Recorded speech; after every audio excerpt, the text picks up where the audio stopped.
No matter how much I try to build a good relationship with Emma, she always speaks to me harshly and acts with a snide attitude. We were invited to Lily's 5th birthday party, so my husband and I eagerly went, only to find that the cake and meal Emma prepared were only for 3 people. Emma, what about our food? There's only enough for the family. What? I don't give food to stingy people. She waved the check I had just handed her. Seriously, $500 for your grandchild celebration? Are you kidding me? My dad gave $2,000. The minimum should be at least $1,000. I thought it was a normal amount. I'm done. Can we cut ties after today? Emma said with a big smile. I'm fine with just having my parents around. We don't need you too. Actually, you're in the way. Derek and I exchanged glances. Should we leave? Yeah. I clenched my fists. I'm done holding back. I'll make sure Emma regrets the way she treated us and ruined Lily's birthday. I'm Karen, a 60-year-old housewife living with my husband Derek. I work part-time at a restaurant. Ever since our son, Jack, got a job at a big company, I felt a weight lifted off my shoulders. Derek and I now spend our free time watching movies or going on trips together. My husband is kind, and Jack is responsible and considerate of his parents. I feel very fortunate, but the fact that Jack is in his late 20s and still not interested in marriage has been quietly worrying me. I want to be called grandma someday, but I've heard that many young people nowadays aren't interested in getting married, so I've tried to make peace with it. Just when I was about to give up, Jack brought his fiancée home. She was Emma, the only daughter of a well-known company in town. Apparently, they met at a cafe near Jack's office. Emma's cousin was going to take over her father's company, and since Emma wasn't good at office work, she decided to work part-time to gain some life experience. As the story goes, Emma pursued Jack relentlessly, and she seemed like the type of strong-willed, beautiful woman who could lead him. The year after they got married, our first granddaughter, Lily, was born. Jack and Emma settled in an apartment in the same city, and they would come back with Lily, not just during long holidays, but even on regular weekends. Derek and I doted on Lily, who was growing up so fast, and adored her more than anything. Emma always seemed pleased watching us with Lily. However, though our relationship was good at first, cracks began to form when Emma started making certain demands. As usual, my son and his wife returned home as a family of 3. After Derek and Jack went out shopping, Emma took the opportunity to complain to me. Lily has sensitive skin, so I have to be careful about the material of her clothes. If I want good designs, they can be pretty expensive. Is she asking me to buy baby clothes? I was puzzled. Jack earns more than the average salary for someone in their 30s. He's such a kind person that if Emma asked him to buy clothes for their child, I'm sure he'd give her money without any fuss. Maybe they're saving for the future and don't want to spend from their household budget. And her family is wealthier than ours, so maybe she finds it hard to ask her parents for money. Emma, is there a specific outfit you want? I asked after a moment of hesitation, and Emma's face lit up. Yes, I love this brand because it's so cute. Famous actresses often dress their kids in it. She showed me pictures on her phone, and I was stunned. A short-sleeved t-shirt was $70, a lace dress was $100, and the ballet flats with the brand's logo were $1,000. Emma, don't you think this is a bit too extravagant for ordinary people like us? I gently tried to dissuade her, but Emma's eyes narrowed, and she counted. Karen, don't you think Lily deserves the best? I'm fine with secondhand clothes for myself, but I want my daughter to have the best. I couldn't resist Emma's passion, and I ended up buying the high-end clothes and shoes for Lily as she asked. For some reason, I found it hard to tell Derek about it, so I kept it to myself. I justified it to myself, thinking, I bought it with my own salary, so it's okay, right? After that, I continued to give clothes and shoes, in addition to other gifts on occasions like birthdays and Christmas. But there was one thing that bothered me. Whenever the clothes arrived, Emma always sent a thank you message, but she never once sent a photo of Lily wearing them. One weekend, while having lunch with a friend, I shared this story. My friend thought for a moment and then showed me a listing on a flea market site. What is this? I was shocked and raised my voice. The exact item I had sent Emma was listed on the site just 2 days after I gave it to her. Is this the same item you bought for your DIL? Yes, it's a limited edition from the spring collection, no doubt about it. And it's still unopened. I always check this site because I buy my kids' clothes here. This brand is really popular, so unopened items sell for a high price. My friend furrowed her brows. The username stood out to me because it was funny. Even though it's a high-end brand, this seller posts items several times a year, so I started to wonder if they were selling gifts they received. A bitter feeling welled up inside me. If it were just this once, it might be a coincidence. But if it keeps happening, I'd have to consider that Emma is secretly selling the clothes I've given her. Or maybe I should think she's been asking me to buy them with the intention of selling them from the start. After that, I kept checking the flea market site, and sure enough, 2 days after I sent her clothes, the same items would be listed under the same username. Last year, when I visited my son and DIL to celebrate a birthday, I decided to confront Emma.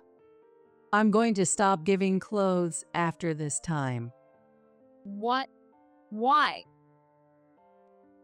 Emma pouted. My husband said they're too expensive for children's clothes. But don't worry, I'll still give toys or gift cards like before. I had finally told Derek about what had been happening. Derek agreed with me. Emma's a stay-at-home mom, so she's probably selling the kids' clothes to make some extra money. If you find it hard to say no, you can use my name. Thank you. I'll do that. And sure enough, when I mentioned Derek's name, Emma swallowed her complaints. She doesn't like Derek, who's usually quiet and reserved. Fine. Whatever. Derek is so stingy. She spat out her words in frustration, but after that, she never asked me for kids' clothes again. There were other things about Emma's behavior that bothered me. Emma might be a germaphobe, because every time I try to touch Lily, she insists that I wash my hands with soap and sanitize them. And when I visit their apartment, Emma follows me around with an alcohol spray, disinfecting every place I touch, as if she's obsessed. Even in today's world, where people are more cautious about infections, It feels like she's treating me like I'm full of germs, and it makes me uncomfortable. As my distrust of Emma grew, she suddenly called me out of the blue. Surprised, I answered, and Emma spoke in an excited tone. We're having a birthday party for Lily soon. Would you and Derek like to come celebrate with us? What? Really? I couldn't help but ask. We usually invite Lily's friends from preschool, but this year we celebrated early with a child whose birthday is close to hers. So Jack and I thought about inviting you and Derek. How about next Sunday? I'm free. Thank you, we'll be there. I was so happy since I had planned to send the gift by mail as usual. Is the doll she wanted before still a good present? Or would a gift card be better? Could we get cash this time? Sure. Derek and I decided on $500, and the following Sunday, we headed to their apartment. In the living room, decorated with pastel-colored balloons and garlands, stood Lily, with ribbons in her hair and a shy smile on her face, wearing a pink dress. Grandpa, Grandma, thank you for coming to my birthday party. Lily bowed her head slightly, and both Derek and I smiled warmly, our hearts melting. She's always adorable, but today she looks like an angel or a fairy. Thank you for inviting us. You're 5 years old now, such a big girl. Yep, I'm a big girl now. Her confident reply was just too cute. Mom, Dad, thanks for coming. When Jack appeared, Derek and I gasped. It had been a few months since we last saw him, but he looked so worn out, with dark circles under his eyes. You've lost some weight. Is work keeping you busy? Huh. Oh yeah. Jack's vague smile left me uneasy. Jack, you're getting your checkups at work, right? Yeah, but I am. Oh, excuse me, I've got a call from the office. Jack stepped out into the hallway, finished the call quickly, and came back into the room. I need to go into the office for a bit. I'll be back by evening. Emma, make sure you have dinner ready for my parents too. Okay. As Jack hurried out the door, Emma came in with a large platter of food and a whole birthday cake. Since Daddy had to go to work, let's go ahead and start eating. She said this while cutting the bear-shaped cake into 3 pieces. Wait, 3 pieces? I looked closer and saw that Emma had only set the table with plates and cutlery for 3. Derek and I exchanged puzzled glances as Emma divided the colorful dishes into 3 portions and placed them on the plates.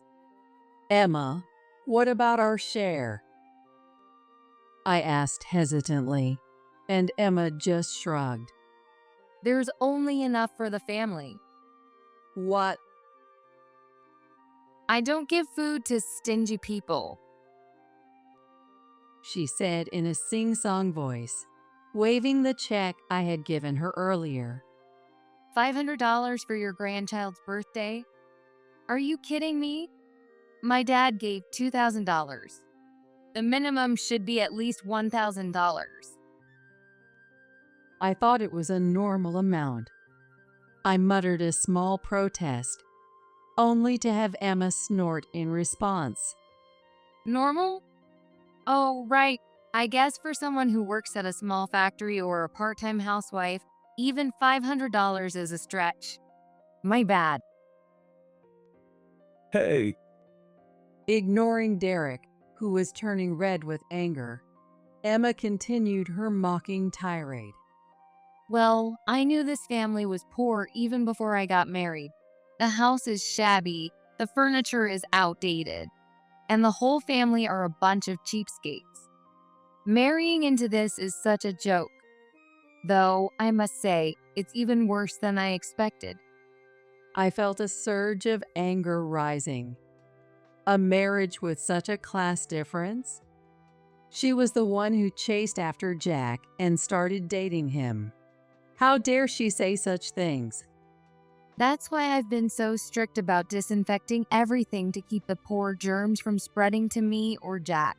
As the daughter of a CEO and the wife of a man working at a big company, we can't afford to be tainted by poverty. So that's why she's been obsessively wiping her hands with disinfectant wipes until her skin nearly peeled off. When I'm done, can we cut ties after today? Emma said this with a big smile, looking directly at Derek and me. I'm perfectly fine with just my parents. We don't need you to. In fact, you're in the way. Derek and I exchanged glances again. I thought he'd be furious, but Derek just looked more exasperated than angry, his expression cool. Let's go. Yeah. As we headed to the front door, feeling utterly drained, Lily came running after us, looking confused. Grandpa, Grandma, are you leaving already? I was looking forward to playing with you. Seeing Lily's tears start to fall made my heart ache. I crouched down and hugged Lily. I'm sorry, sweetheart. We're going home today, but we'll come see you again soon. Listen to your mom and dad and be a good girl until then, okay? Okay, I will. As Derek patted Lily's head, I noticed Emma standing behind him, arms crossed, glaring at us. With heavy hearts, Derek and I left Lily behind. That evening, we got a call from Jack after he came home. When I got home, Lily's eyes were all puffy. She must have cried the whole time after you left. I see. Mom, you left because your stomach was hurting, right? It couldn't be helped. Did you go to the doctor? I'm fine now. Thanks. Jack's kindness warmed my heart. But that wife of his. After I hung up, a wave of anger surged through me, and I clenched my fists.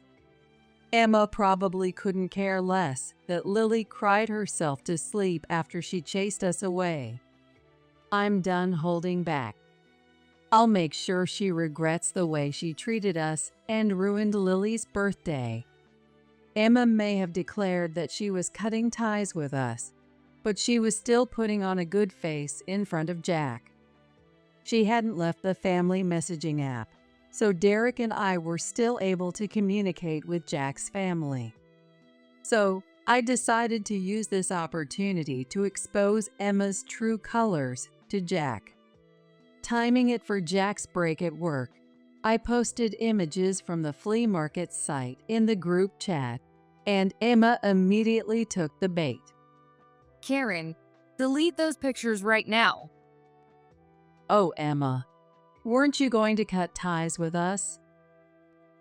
Right after I replied, a message from Jack popped up. Emma, what's this about? Jack, don't believe it. Karen's lying about the whole cutting ties thing. Lying? No, I'm talking about the clothes. I never saw Lily wearing the clothes Mom gave her. Were you selling them at the flea market? Emma must have been flustered because there was no reply from her, even though she had read the message. And that's all of them, isn't it? Did you ask Mom to buy them just so you could sell them? I can't believe this. It's just a coincidence. Someone else must have sold the same clothes at the flea market. Jack pressed Emma further as she tried to deny it. That's your username, isn't it? I'm going to check Lily's closet when I get home. If what you're saying is true, All the clothes should still be there, right? I just remembered. Lily messed up the clothes right after wearing them, so I threw them out. All 20 of them? If you sold them all, that'd easily be over $1,000. Jack's messages conveyed a quiet but unmistakable anger. After a pause, Jack sent me another message. Mom, can I bring Emma over after work? I want to have a discussion with all 4 of us. Wait a minute. I'm not going. I have to take care of Lily. Emma, clearly panicking, tried to resist, but Jack responded firmly. I'll ask your parents to watch her, so we'll come after dinner. I have to get back to work now. And with that, Jack's messages stopped. Immediately after, Emma called me. Hey, you old lady. Mind your own business. Oh my, how scary. I pretended to be frightened by Emma's shouting, but she didn't lower her voice, continuing to yell at me. I told you we're cutting ties. Stop acting all friendly in the family chat. That message was meant for Jack. You're the one who decided to respond. I snapped back. So, are you planning to cancel tonight? Jack will definitely find it suspicious. Emma cursed under her breath, and her voice dropped to a menacing tone. Fine, I'll come. But if you pull any more stunts, I'll make sure you never see Lily again. Don't forget that. Sure. We'll be waiting tonight. After hanging up, I exchanged a look with Derek, who had been listening to the whole conversation, and we both smiled. That evening, Jack and Emma came over. Lily was staying with Emma's parents. Emma's foul mood was evident as she sat down at the table with us, and it didn't change until I laid out the photos in front of her. Her face instantly turned pale. As she frantically scrambled to gather the photos and stuff them into her skirt pocket, I calmly laid out a few more in front of Jack. They were photos of Emma cozying up to a waiter in front of a champagne tower at a nightclub. Where did you find these?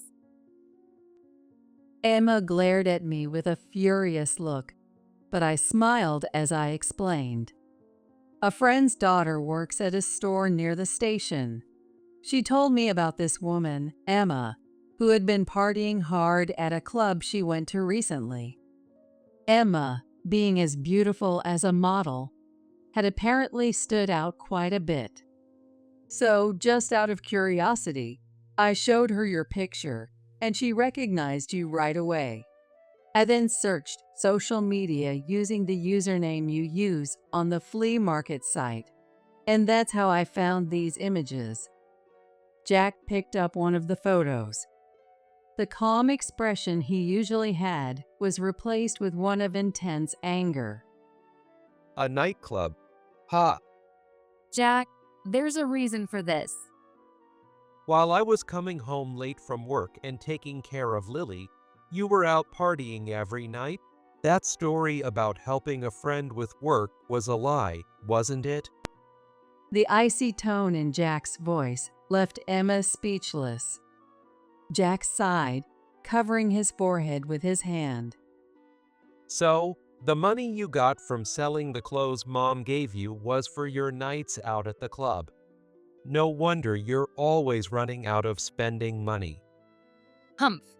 It's not like I was cheating on you or anything. What's the big deal? Emma tried to brazen it out, but I couldn't help but smile slightly. We're just getting started. By the way, Jack, did you bring the stuff we talked about? Yeah. Jack pulled out his credit card statements and a joint bank account passbook from his bag, and Emma's eyes widened in shock. Jack, you shouldn't have taken those without asking. The card is mine. and the account is jointly in our names. There's no problem with me showing them. Jack's tone left no room for argument, and Emma fell silent, her face sour. As soon as Jack spread out the statements and the passbook on the table, he let out a shocked exclamation. Derek and I, who were peering over his shoulder, also felt a wave of dismay. No wonder Emma had racked up over $20,000 in credit card debt, and the bank account was down to a few dollars. This can't be real. The card's maxed out, and all the money I saved for Lily's future is gone. As Jack stared in disbelief, Emma turned away with a sulky expression. Well, if you've been clubbing every night, it's no wonder hundreds of thousands disappear in no time.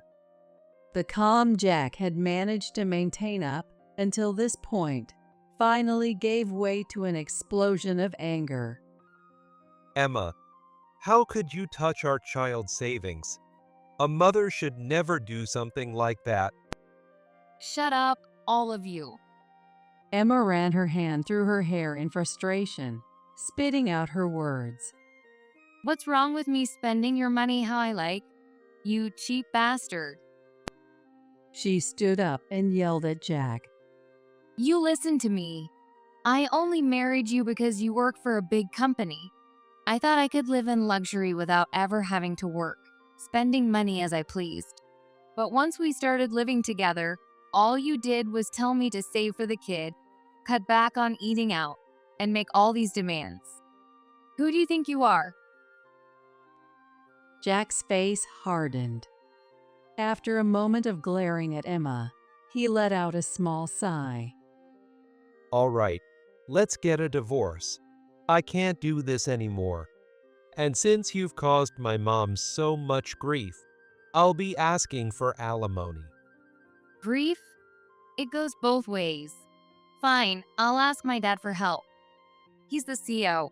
After all, he'll be more than happy to cover the alimony and pay off the credit cards. None of you are needed anymore. Emma said arrogantly, laughing in a shrill voice. But I raised my phone and showed it to her. You really think it's okay to say that? What? Your dad's company went under. Emma's eyes went wide with shock. She quickly snatched my phone and stared at the screen, her face frozen. It was just on the local news. Didn't your dad tell you anything? He did say the recession was making it tough to manage cash flow, but he always gave me whatever I asked for. The confidence she had just moments ago was completely gone, her face pale and her voice trembling. Then Emma's phone rang. She swallowed hard before answering the call. Hey, Dad, the company is going under. That's a joke, right? I'm sorry, honey. I tried, but it didn't work out. So, yeah, I can't help you out with money anymore. Emma's face twisted in shock. She looked like she was about to cry. You can't be serious. What am I supposed to do? I'm barely able to pay the employees' salaries.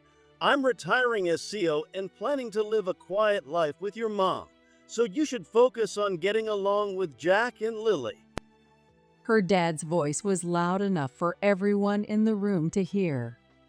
Get along? We're probably getting a divorce. Is that so? Oh, by the way, the club called. They're wondering when you're going to pay the $20,000 you owe them. Emma's face twitched. I was going to ask you to cover that. Yeah, that's not happening. Emma's dad cut her off without hesitation. You're 35 years old, a full-grown adult. It's time for you to handle things on your own. Good luck. The call abruptly ended, and Emma was left standing there, frozen in place, clutching her phone as if her soul had left her body. I decided to deliver the final blow. Actually, Derek and I have been saving up some money to give to Lily when she grows up. $1 million. Emma's eyes widened to the point where they seemed like they might pop out. We saved it by scrimping and not even remodeling our old house. If you apologized and showed some real remorse for everything you've done, I was thinking of giving you the money to help pay off your debts. But you said we're no longer needed, so I guess you don't want it, right? Emma's mouth opened and closed like a fish, but no words came out. Well, I think that's the end of our discussion. Goodbye, I said coldly as Emma grabbed Jack's arm, her bloodshot eyes pleading. Jack, you're not really going to leave me, right? You didn't mean it when you said you wanted a divorce. I'm sorry. Let's just go back to how things were. Lily's still so little. Please? Mom, Dad, sorry for keeping you up late. I'm going to talk things over with Emma about the divorce. Jack spoke calmly and led a half-hysterical Emma out of the house. Emma tried to convince Jack to reconsider, but of course, that didn't happen, and they ended up getting divorced. She was left with the payments on Jack's credit card that she had maxed out, the joint savings account that she had drained, and the club debt. On top of that, she had to pay $10,000 in alimony. Now, buried in debt and unable to rely on her parents, Emma had no choice but to start working part-time jobs. Because Emma was struggling financially, Jack took custody of Lily on the condition that he wouldn't ask for child support. He still takes Lily to see Emma regularly. Emma, who now works from early morning until late at night, has lost all of her former glamour and is reportedly a shadow of her former self. As for me, I'm finally free from Emma's constant demands and insults and am enjoying my life. Since it's difficult for Jack to raise Lily on his own, we suggested they move in with us. Derek and I decided to help out with raising her. On days when Jack has to work late or on weekends, I'm the one who picks Lily up from daycare since I finish work the earliest. Lily, who takes after her father, is a very sweet child. For our birthdays, she even makes us beaded jewelry with little notes attached. I'm really looking forward to seeing what her future holds. The three of us are committed to watching over Lily as she grows up with all the warmth and care we can give.